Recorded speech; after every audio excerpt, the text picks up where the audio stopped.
ಹಾಗಾದ್ರೆ ಇಷ್ಟೆಲ್ಲ ಮನವೊಲಿಸುವಂತಹ ಕೆಲಸ ಆದರೂ ಕೂಡ ಪ್ರೀತಂ ಗೌಡ್ರು ಪದೇ ಪದೇ ಅಸಮಾಧಾನಗೊಳ್ತಾ ಇರೋದು ಯಾಕಾಗಿ ಜೆಡಿಎಸ್ ವಿರುದ್ಧ ಪ್ರಜ್ವಲ್ ರೇವಣ್ಣ ವಿರುದ್ಧ ಮುನಿಸು ಅವರಿಗೆ ಅದಕ್ಕೆ ಕಾರಣ ಏನು ನೋಡ್ತಾ ಹೋಗೋಣ. ಹಾಸನದ ಮೈತ್ರಿಗೆ ಆರಂಭದಲ್ಲಿಯೇ ಪ್ರೀತಂ ಗೌಡ್ರು ವಿರೋಧಿಸಿದ್ರು.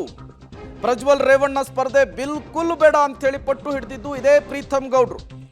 ಎಚ್ ಡಿ ರೇವಣ್ಣ ಕುಟುಂಬದ ಮೇಲಿನ ರಾಜಕೀಯ ದ್ವೇಷವನ್ನ ಮರಿತಾ ಇಲ್ಲ ಪ್ರೀತಂ ಗೌಡ್ರು. ಪ್ರೀತಂ ಗೌಡ ಮುನಿಸನ್ನ ಶಮನ ಮಾಡ್ತಾರಾ ಹೈಕಮಾಂಡ್? ಅದು ಈಗಿರುವಂತಹ ಪ್ರಶ್ನೆ. ಮಾಜಿ ಪ್ರಧಾನಿ ದೇವೇಗೌಡರು ಇದೇ ವಿಚಾರಕ್ಕೆ ಪ್ರಧಾನಿ ನರೇಂದ್ರ ಮೋದಿ ಅವರಿಗೆ ಪತ್ರವನ್ನ ಬರೆದಿದ್ರು. ಅಮಿತ್ ಶಾ ಜೊತೆಗೆ ಮಾತುಕತೆಯನ್ನ ನಡೆಸಿದ್ರು. ಈಗಷ್ಟೇ ವಿಜಯೇಂದ್ರ ಮಾತನಾಡಿದ್ದಾರೆ. BS ಯಡಿಯೂರಪ್ಪನವರು ಈ ಹಿಂದೆ ಮಾತನಾಡಿದ್ರು. ಎಲ್ಲ ಬೆಳವಣಿಗೆಗಳ ನಡುವೆ ಇವತ್ತು ರಾಜ್ಯ ಬಿಜೆಪಿಯ ಚುನಾವಣಾ ಉಸ್ತುವಾರಿ ರಾಧಾ ಮೋಹನ್ ದಾಸ್ ಅವರು ಫೀಲ್ಡಿಗೆ ಇಳಿತಾ ಇದ್ದಾರೆ. ಪ್ರೀತಂ ಗೌಡ್ರ ಜೊತೆಗೆ ಇದೇ ವಿಚಾರಕ್ಕೆ ಸಂಬಂಧಪಟ್ಟಂತೆ ಮಾತನಾಡ್ತಾ ಇದ್ದಾರೆ. ಹಾಗಾದ್ರೆ ಪ್ರೀತಂ ಗೌಡ ಮುನಿಸಿಗೆ ಕಾರಣಗಳೇನು ನೋಡ್ತಾ ಹೋಗೋಣ. 2018ರಲ್ಲಿ ಹಾಸನ ವಿಧಾನಸಭಾ ಕ್ಷೇತ್ರದಿಂದ ಮೊದಲ ಬಾರಿಗೆ ಶಾಸಕರಾಗಿದ್ರು ಪ್ರೀತಂ ಗೌಡ್ರು. ಮತ್ತೆ 2023ರಲ್ಲಿ ಅವರು ಸ್ಪರ್ಧೆ ಮಾಡ್ತಾರೆ. ಸ್ವರೂಪ್ ಪ್ರಕಾಶ್ ವಿರುದ್ಧ ಸೋಲನ್ನಪ್ತಾರೆ. ಅದಕ್ಕೆ ಕಾರಣ JDS ಅನ್ನುವಂತಹ ಮುನಿಸು ಅವರಲ್ಲಿ ಹಾಗೇ ಕಂಟಿನ್ಯೂ ಆಗ್ತಾ ಇದೆ. ಈ ವೇಳೆ ರಾಜ್ಯದಲ್ಲಿ ಆಡಳಿತದಲ್ಲಿದ್ದಂತಹ ಕಾಂಗ್ರೆಸ್ JDS ಸಮ್ಮಿಶ್ರ ಸರ್ಕಾರ, HD ಕುಮಾರಸ್ವಾಮಿ ಅವರು ಮುಖ್ಯಮಂತ್ರಿ ಆಗಿರ್ತಾರೆ. ಆ ಸಂದರ್ಭದಲ್ಲಿ ದೇವೇಗೌಡರ ಕುಟುಂಬ ವರ್ಸಸ್ ಪ್ರೀತಂ ಗೌಡ್ರು ಅನ್ನುವಂತಹ ಪರಿಸ್ಥಿತಿ ಹಾಸನದಲ್ಲಿ ಮುಂದುವರಿಯುತ್ತೆ. ಹಾಸನದ ಜಿಲ್ಲಾ ಉಸ್ತುವಾರಿ ಸಚಿವರಾಗಿರ್ತಾರೆ HD ರೇವಣ್ಣ ಅವರು. HD ರೇವಣ್ಣ ಮತ್ತು ಪ್ರೀತಂ ಗೌಡ್ರ ನಡುವೆ ಒಂದು ತಿಕ್ಕಾಟ ಇರುತ್ತೆ, ಒಂದು ರೀತಿಯ ಸಂಘರ್ಷ ಇರುತ್ತೆ. ಆಗಾಗ ಹೇಳಿಕೆಯ ಮೂಲಕವೂ ಕೂಡ ಅದು ಹೊರಬಂದಿದ್ದು ಕೂಡ ಉದಾಹರಣೆಗಳಿದೆ. ಪ್ರೀತಂ ಗೌಡ್ರನ್ನ ಆಕಸ್ಮಿಕ ಶಾಸಕ ಅಂತೇಳಿ ಪದೇ ಪದೇ ಹೀಯಾಳಿಸ್ತಾ ಇದ್ರು ಮಾಜಿ ಸಚಿವ ರೇವಣ್ಣ ಅವರು. ಅವಾಗ ಅವರು ಹಾಸನದ ಉಸ್ತುವಾರಿ ಆಗಿದ್ರು. ಆಗಿನಿಂದಲೂ ಕೂಡ ಇವರಿಬ್ಬರ ನಡುವೆ ಸಂಘರ್ಷ ಇದೆ. ಆ ಸಂದರ್ಭದಲ್ಲಿ ಪ್ರೀತಂ ಗೌಡ ಬೆಂಬಲಕ್ಕೆ ಬಿಜೆಪಿಯ ನಾಯಕರು ಬಂದಿರೋದಿಲ್ಲ. ಆ ಮುನಿಸು ಕೂಡ ಈಗ ಪ್ರೀತಂ ಗೌಡ್ರನ್ನ ಕಾಡ್ತಾ ಇದೆ.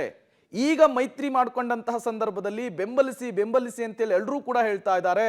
ಆ ಸಂದರ್ಭದಲ್ಲಿ ಯಾರು ಕೂಡ ನನ್ನ ಸಪೋರ್ಟಿಗೆ ಬಂದಿರಲಿಲ್ಲ ಅನ್ನುವಂತಹ ನೋವು ಕೂಡ ಇದೆ. ಇನ್ನು ಆಪರೇಷನ್ ಕಮಲದ ವೇಳೆ ದೇವೇಗೌಡರ ಬಗ್ಗೆ ಲಘುವಾಗಿ ಮಾತನಾಡಿದ್ರು ಪ್ರೀತಂ ಗೌಡ್ರು. ಈಗ ಅವರ ಜೊತೆಗೇನೆ ಸಂಧಾನ ಮಾಡ್ಕೊಬೇಕು, ಅವರ ಜೊತೆಗೇನೆ ಚುನಾವಣೆಗೆ ಮುಂದಾಗಬೇಕು. JDSನ ಅಭ್ಯರ್ಥಿಯಾಗಿರುವಂತಹ ಪ್ರಜ್ವಲ್ ರೇವಣ್ಣ ಪರವಾಗಿ ಕ್ಯಾಂಪೇನ್ ಮಾಡಬೇಕು ಅಂದ್ರೆ ಸಹಜವಾಗಿ ಅದು ಅವರಿಗೆ ಮುಜುಗರಕ್ಕೆ ಕಾರಣವಾಗಬಹುದು ಅನ್ನುವಂತಹ ಲೆಕ್ಕಾಚಾರ ಕೂಡ ಇದೆ. ಇನ್ನು ಪ್ರೀತಂ ಗೌಡ್ರ ಮನೆ ಮೇಲೂ ಕೂಡ ಕಲ್ಲು ತೂರಾಟವನ್ನು ಮಾಡಿದ್ರು JDSನ ಕಾರ್ಯಕರ್ತರು.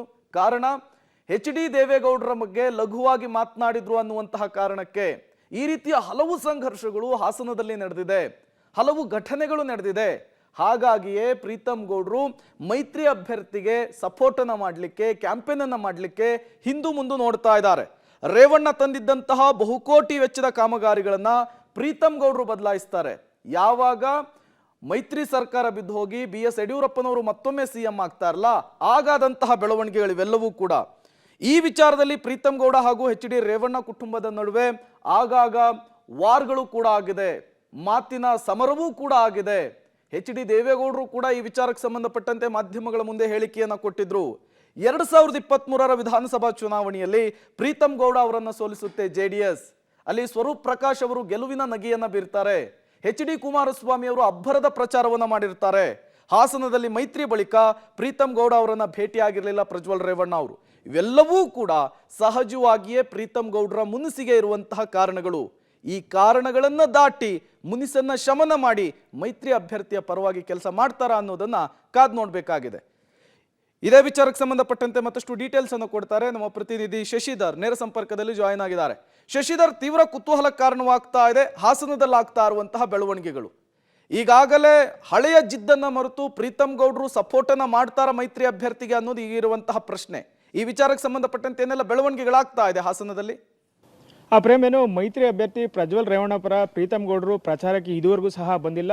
ಬಿಜೆಪಿ ನಾಯಕರು ಶತಾಯಗತಾಯ ಪ್ರೀತಂ ಗೌಡ್ರ ಮನವೊಲಿಕೆಗೆ ಮುಂದಾಗ್ತಾ ಇದ್ದಾರೆ. ಹಲವು ಬಾರಿ ಸಮಯ ನಡೆಸಿದ್ರು ಸಹ ಪ್ರೀತಂ ಗೌಡ್ರು ಹಾಜರಾಗಿರಲಿಲ್ಲ. ಇದು JDSಗೆ ದೊಡ್ಡ ತಲೆನೋವಾದರೆ ಬಿಜೆಪಿಯವರು ಮೈತ್ರಿ ಧರ್ಮವನ್ನು ಪಾಲಿಸಬೇಕಾದಂಥ ಒಂದು ಏನು ನಿಯಮ ಇದೆ ಅದನ್ನು ಪಾಲಿಸಲಿಕ್ಕೆ ಮುಂದಾಗ್ತಾರೆ. ಆದರೆ ಪ್ರೀತಂ ಗೌಡ್ರು ಮಾತ್ರ ಯಾವುದೇ ಕಾರಣಕ್ಕೂ ಪ್ರಜ್ವಲ್ ರೇವಣ್ಣ ಪರ ನಾನು ಬಂದು ಮತವನ್ನು ಕೇಳಲ್ಲ ಅಂತ ಹೇಳಿ ಪಟ್ಟು ಹಿಡಿದಿರ್ತಕ್ಕಂಥ ಮೈಸೂರಿನಲ್ಲಿ ಅವರ ಮನವೊಲಿಸಲಿಕ್ಕೆ ಬಿಜೆಪಿ ಚುನಾವಣಾ ಉಸ್ತುವಾರಿಯಾದಂತಹ ರಾಧಾ ಮೋಹನ್ ದಾಸ್ ಅಗರ್ವಾಲ್ ಅವರು ಪ್ರೀತಮ್ ಗೌಡ ಹಾಗೂ ಪ್ರಜ್ವಲ್ ರೇವಣ್ಣ ಅವರನ್ನು ಮುಖಾಮುಖಿ ಭೇಟಿ ಮಾಡಿಸ್ತಾ ಇದ್ದಾರೆ. ಈ ಭೇಟಿ ನಂತರವೂ ಪ್ರೀತಮ್ ಗೌಡರು ಮನವೊಲಿಸಿದರೆ ಒಂದು ರೀತಿ JDSಗೆ ಒಂದು ಬಲ ಬಂದಂಗೆ ಆಗ್ತದೆ. ಇಲ್ಲವಾದಲ್ಲಿ ಪ್ರೀತಮ್ ಗೌಡರು ಬೆಂಬಲ ಸಿಕ್ಕದ ಅನುಮಾನವಂತ ಆದರೆ ಹಾಸನ ವಿಧಾನಸಭಾ ಕ್ಷೇತ್ರದಲ್ಲಿ ಕೊಂಚ ಹಿನ್ನಡೆಯಾಗುವಂಥ ಸಾಧ್ಯತೆಗಳು ಹೆಚ್ಚಾಗಿದೆ. ಯಾಕೆಂದರೆ 2018ರಲ್ಲಿ ಪ್ರೀತಮ್ ಗೌಡರು ಮೊದಲ ಬಾರಿಗೆ ಶಾಸಕರಾಗಿ ಆಯ್ಕೆಯಾಗಿದ್ರು. ಅವರಿಗೆ ಯಾವುದೇ ರಾಜಕೀಯ ಹಿನ್ನೆಲೆ ಇರಲಿಲ್ಲ. ಆರಂಭದಲ್ಲಿ ಕಾಂಗ್ರೆಸ್ ಸಮ್ಮಿಶ್ರ ಸರ್ಕಾರ ಇದ್ದರಿಂದ ಆ ಸಂದರ್ಭದಲ್ಲಿ ಪ್ರೀತಮ್ ಗೌಡರನ್ನ ಮಾಜಿ ಸಚಿವ HD ರೇವಣ್ಣ ಅವರು ಆಕಸ್ಮಿಕ ಶಾಸಕ ಅಂತೇಳಿ ಪದೇ ಪದೇ ಅವ್ರನ್ನ ಹೀಯಾಳಿಸ್ತಿದ್ರು. ಆ ನಂತರದಲ್ಲಿ ಪ್ರೀತಮ್ ಗೌಡ ಬೆಂಬಲಕ್ಕೆ ಯಾರೂ ಸಹ ನಿಂತಿರಲಿಲ್ಲ. ಏನು ಯಡಿಯೂರಪ್ಪನವರ ಸರ್ಕಾರ ಬರುತ್ತೆ, ಆಗ ಪ್ರೀತಮ್ ಗೌಡರು ಅವರ ಕುಟುಂಬಕ್ಕೆ ಹತ್ತಿರವಾಗ್ತಾರೆ. ಏನು ಹಾಸನ ವಿಧಾನಸಭಾ ಕ್ಷೇತ್ರದ ಅಭಿವೃದ್ಧಿಗೆ ಸಾಕಷ್ಟು ಶ್ರಮವನ್ನು ವಹಿಸ್ತಾರೆ. ಇದರಲ್ಲಿ ಪ್ರಮುಖವಾಗಿ ರೇವಣ್ಣ ಅವರು ತಂದಿರತಕ್ಕಂತಹ ಬಹುಕೋಟಿ ವೆಚ್ಚದ ಕಾಮಗಾರಿಗಳನ್ನು ಬದಲಾವಣೆ ಮಾಡ್ತಾರೆ. ಇಲ್ಲಿಂದ ಪ್ರೀತಮ್ ಗೌಡ ವರ್ಸಸ್ HD ರೇವಣ್ಣ ಅವರ ನಡುವೆ ಯುದ್ಧ ಶುರುವಾಗ್ತದೆ. ಆ ನಂತರದಲ್ಲಿ ಪರಸ್ಪರ ಕೊಡ್ತಿದ್ದಂತಹ ಹೇಳಿಕೆಗಳು ಎಲ್ಲೆಯನ್ನು ಮೀರಿ ಹೋಗ್ತದೆ. ಅದರಲ್ಲೂ ಪ್ರೀತಮ್ ಗೌಡ ಅವರು ಭವಾನಿ ರೇವಣ್ಣ ಇರ್ಬೋದು, ಸಂಸದ ಪ್ರಜ್ವಲ್ ರೇವಣ್ಣ ವಿರುದ್ಧ ಅವರು ನಶೆಯಲ್ಲಿ ಮಾತಾಡ್ತಾರೆ, ಅವರು ಫುಲ್ ಬಾಟ್ಲು ಕುಡಿತಾರೆ, ಹೀಗೆ ಹಲವು ರೀತಿಯ ಲಘುವಾದ ಹೇಳಿಕೆಗಳನ್ನು ಎಲ್ಲೇ ಮೀರಿ ನೀಡ್ತಾರೆ. ಇದರಿಂದ ಕೆರಳಿದಂತಹ ದಳಪತಿಗಳು 2023ರ ಚುನಾವಣೆಯಲ್ಲಿ ಪ್ರೀತಮ್ ಗೌಡರನ್ನ ಸೋಲಿಸಲಿಕ್ಕೆ ಪಣವನ್ನು ತೊಡ್ತಾರೆ. ಅದರಲ್ಲಿ ಯಶಸ್ವಿ ಸಹ ಆಗ್ತಾರೆ. ಇದೇ ಸಿಟ್ಟು ಪ್ರೀತಮ್ ಗೌಡರವರಿಗೆ ಈಗಲೂ ಇರ್ತಕ್ಕಂಥದ್ದು. ಇಷ್ಟೆಲ್ಲ ಮಾಡಿ ನನ್ನ ಸೋಲಿಗೆ ಕಾರಣರಾದವರ ಪರವಾಗಿ ನಾನೇಕೆ ಚುನಾವಣೆಯಲ್ಲಿ ಬೆಂಬಲ ನೀಡಬೇಕು ಅಂತ ಹೇಳಿ ಅವರು ಸಾಕಷ್ಟು ದೂರವನ್ನು ಉಳಿತಾ ಇರ್ತಕ್ಕಂಥದ್ದು. ಇದಕ್ಕೆ ಮತ್ತೊಂದು ಕಾರಣ ಏನಂದ್ರೆ ಅವರಿಗೆ ಮೈಸೂರು ಹಾಗೂ ಚಾಮರಾಜನಗರ ಉಸ್ತುವಾರಿಯನ್ನ ಹಾಕಿದರೆ, ಇದೇ ನೆಪದಲ್ಲಿ ಅವರು ಹಾಸನ ಲೋಕಸಭಾ ಕ್ಷೇತ್ರದ ಚುನಾವಣೆಯಲ್ಲಿ ಪಾಲ್ಗೊಳ್ಳಲು ಹಿಂದೇಟು ಆಗ್ತಾ ಇದ್ದಾರೆ.